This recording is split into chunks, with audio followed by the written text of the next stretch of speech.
anything that helps. I haven't met a bad violence prevention program yet. Now I'm going to turn it over to Ms. Katz, if I got that right. Yes. Please tell us about YouthBuild, because I know a lot of kids want to hear about it. Great, great. Well, first of all, what I want to do is have everybody stand up, because I know you've been sitting for 6 hours today, right? And because at YouthBuild, we are not about sitting, we are about doing things. So let's just go ahead and stand up, and we'll stretch, and we'll do this, and move around. You can kind of shake it out, yeah. Hopefully your brains are working a little bit better now that you got some oxygen. You're moving, yeah. We are all about hands-on moving at YouthBuild and not sitting all day long. But it's okay, sometimes it's necessary. You gotta listen to people, but okay, we can sit back down now. I just wanted to get you guys going and feeling better. So my name is Rebecca Katz. I am the Community Service Coordinator at YouthBuild Louisville. I had a PowerPoint presentation, but I put the wrong one on my flash drive, so hopefully our words will be as colorful as pictures are. Hello, my name is Ashanti Dallas. I'm a student at YouthBuild, and I'm on the policy committee there. You want me to start? YouthBuild has been like a second chance to me, for me. I came there with nowhere else to go, pretty much. I had a home, and I had a job, but I didn't have anywhere else to go to say I am doing something with my life. To me, just having a job that's not paying no bills, it's not doing anything. And I wanted to do something that would enhance my future. And when I came to YouthBuild, that was my something. At YouthBuild, we do education, community service, career development, and student services. And we do all those things to the best of our abilities. With education, we pretty much bridge the gaps. Everything that you missed when you were in high school or when you were growing up, we try to fill in those gaps. Like with me, we took a tape test, and my tape test score was at a 7th grade level when I first came. It's now at a 12th grade level.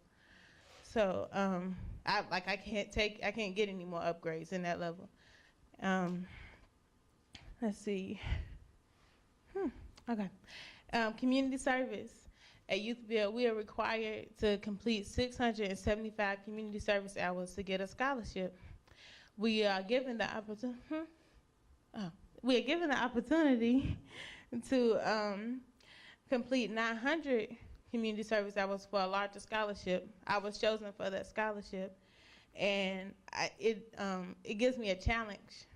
And I love it because it not only gives me a challenge, it gives me and my other peers the opportunity to network and be in that community.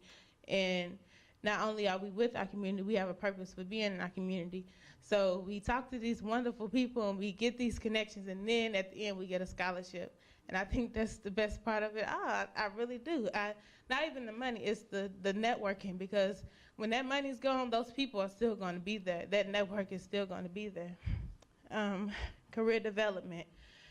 For the upcoming job fair, the Kentuckiana Works Job Fair, we've been working on resumes nonstop, getting them out, getting them going. How do you do your resume? Let's write it down. What are your certifications and everything? At YouthBuild, we work on making people more job ready. So we are CPR certified, first aid certified. We have our OSHA 10s. We have so many certifications. It would take all my time to list all of them. Student services, that is really the rock of our program, because if it wasn't someone there telling you that we care about you, we want to see you succeed, we wouldn't do it. And that's what student services does. They are there when you, I keep saying we like I'm a staff, but we pay the girls rent because she needed it. And to me, that's amazing. Like, she was able to come to YouthBuild, say, I don't have a place for my kids I won't have a place for my kids to live if my rent doesn't get paid. And they paid her $600 rent. They did it. And it just shows how committed we are as a community, as a program. Let's see. And then I'm going to turn it on to Rebecca for placement. Thank you, Ashanti. I think one of the reasons Ashanti kept on saying we is because, while they're their staff and their students, we're all really a family. So if YouthBuild is supporting one student by paying their rent, really Ashanti and the rest of the students are supporting her too. And the final piece I wanted to talk about is placement. I let Ashanti talk about all the stuff that she gets to experience. So YouthBuild, we accept students between the ages of 16 and 24, and we help them get their GED and or bridge those gaps that Ashanti was talking about. Fortunately, Ashanti already had her high school diploma. But during the course of the program, while we're training them in either construction skills, carpentry, and most recently, we just started a certified nursing assistant training program. We're also making connections in the community so that when they graduate our program, we can place them in a job. We follow up with our students 2 years after they graduate to make sure that they are still getting everything they need, make sure they still like their job, any little loose ends that didn't quite get tied up while they were still at YouthBuild. I'm not quite sure I know of any other program that cares about their students 2 years after, intentionally anyway, 2 years after they graduate. So we try really hard to keep our students in the loop and make sure we gear them for success, give them everything they need to be successful all in 1 year and send them out into the world. Did you want to answer this question? Yeah. Finally? Okay. Okay. The question is, how does YouthBuild impact youth violence? I believe that it impacts youth violence because it gives our youth a place to go. And when, let's say, young black males, for instance, there is tons of young black males in our program. I would say that's about 70% of our program. And they get to go home, and their younger siblings see them doing good and see them achieving at something that's good and not just selling drugs or not just doing negative things. And I think that contributes. And at YouthBuild, we learn how to communicate. We have a class called Healthy Relationships, and in that class, we learn how to resolve conflict without it ending badly. And I think that's a big part of resolving violence, because if you learn how to resolve that argument before it escalates, you won't have any dead children. Let's see, how else does it impact youth violence? We built a playground. The first week we was there, we built a playground. And if we have a playground in the neighborhood, children can go to that playground and they won't play on the streets and get into arguments there. They have a centralized location to go and play where it's kid friendly. And also, I believe that trees help to calm down the place. And we plant trees. We do a lot with the environment. I feel like in the summertime, you get hot and trees provide shade, and if you're not hot, you don't get mad as easily. So, yes, I really do. And we planted trees on Martin Luther King Day, so we help to reduce violence as much as possible. Thank you. So, ma'am, yeah. What did you say the age group was? Is it 18 to 24? 16 to 24. Where are you located? On Preston. 800 South Preston Street. It's on the corner of College and Preston, just 2 blocks south of Broadway in the Smoketown neighborhood. Yep, right behind Mazik Middle School. Mm-hmm. I got a question. Sure. First of all, I have to say, you know what YouthBuild does the best? What do we do the best? I could tell you. Bringing Asanta here. Yeah. Does she light up a room or what? Incredible. But how many kids can you, how many more? I'm always asking more, because so many kids out there without support. How many more can you take? So we take 35 young people every year. but we take 35 people every year into our program, but we always have over 200 applicants. So we can take 35 because of that's how much money we have to support these people. You know, it always boils down to money and resources. So. Is this the only location? Yes. It's the only, wow. I wish I had a clone machine. It's national, it's national. Oh, I'm sorry, it's National Group. It's federally funded through government, of course. Gotcha. I spoke with Lynn. I always say on behalf of YouthBuild, you know what I'm saying. Lynn Rippey, who's the executive director, has given out of her pocket, dug deep her whole life for 35 plus years, been in youth development and education. She really has a passion for what she does, which is reflective of the staff here. I believe the young lady here started as AmeriCorps, if I'm not mistaken. And when they worked on the playground at Parkland Boys and Girls Club, they helped the whole community build. It's an all-inclusive playground, part of another national organization. So there's a lot of camaraderie, a lot of fellowship that goes on in this room, a lot of networking that's reflective of everything. And I will agree with you, the most impressive thing to see is to see a young person have confidence in themselves, much like the positive things that are stated here, and be a role model and can be empathetic with other young people and be a guide for them to be successful, and also be a strength for us to keep on going what we do. And tell Lynn I said. Oh, well, in fact, our executive director, Lynn Rippey, won Director of the Year award for all of YouthBuild International. So, yes, so it's a huge deal for us. We have the best of the best. About DC, we provide students with the opportunity to go to Washington, D.C. and represent YouthBuild on a national level. You even get the opportunity to become a part of the National Policy Committee, which you do a ton of stuff on the policies for YouthBuild, but also in like House bills, you get to work on House bills for the Senate and such like that in Washington. And I got chosen for that. Yes, I'm so excited. Are you in college right now? No, I'm not, but I plan on going back. All right, thank you so much. Thank you. Thank you for coming. Next time, Brochures up here in case something. bring the PowerPoint and bring back your partner.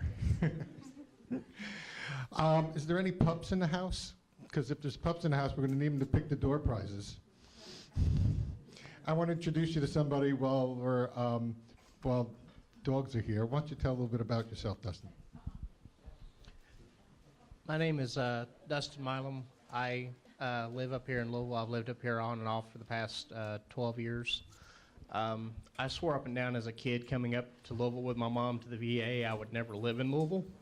When I turned 18, guess where I landed? I'm actually a product of Mammoth Cave area, Kentucky. I was born and raised down there. I was a child of the system from about 1992 on until I was 21. In that system, I fell through many of the cracks. I got tucked away in a psych hospital. I got tucked away in a juvenile facility. I got tucked away in a group home. And a lot of the anger that we talk about the youth expressing, it wasn't the emotion of anger, I'm mad at you.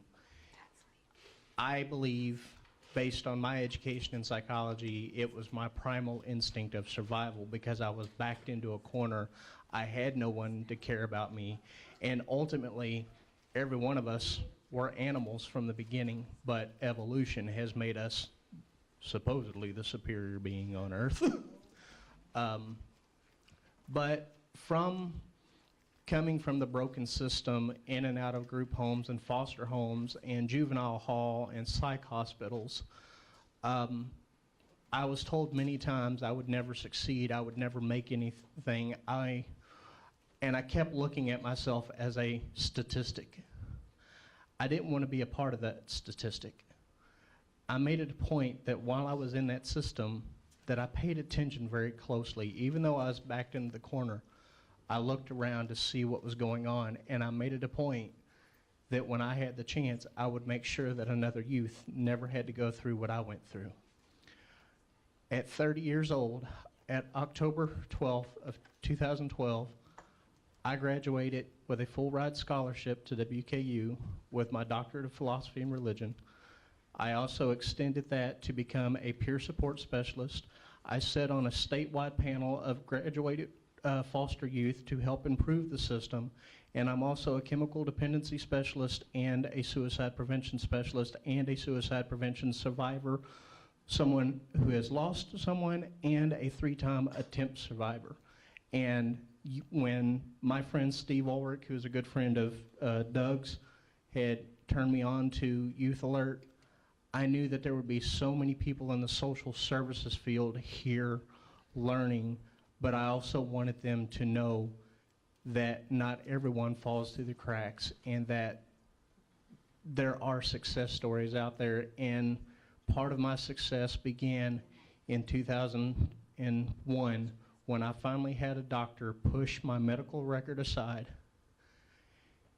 and for the first time in my life asked me, "Who are you?" Everybody else went off of what mom said, what the judge said, what the teacher said. Nobody through that entire time, except for one doctor, asked me who I am and what I want to be. And when that came out, he realized, you're not the one with the problem. And we fixed the problem. And now my mom went from being my worst enemy to the best friend I've ever had because of programs like this, because of the select few who made it here, regardless of the weather, because they care.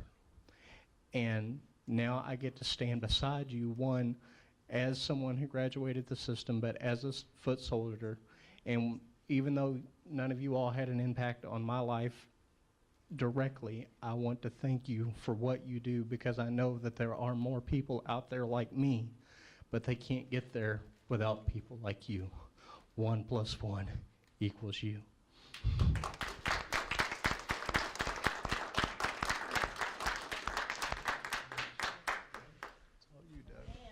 Wow. Oh, I'm sorry. Before you get started, Yes. I'd like to say something to the YouthBuild, and also I'm a member of Kentucky Voices for Crime Victims, it's for all, youth, adults, and all. But also to the YouthBuild, I have a foundation called the Mary Alice Sweeney Foundation, and we give prom dresses, and we also have partnered with the Warehouse for Men, for the tux. And if you have any youth that are graduating and need prom dresses, it's March the 14th through the 15th. You can contact, I'll give you a card, you can contact me or my sisters and bring the children, young people out. It's at Indian Trail, and it's at the youth center. And we do give away the prom dresses.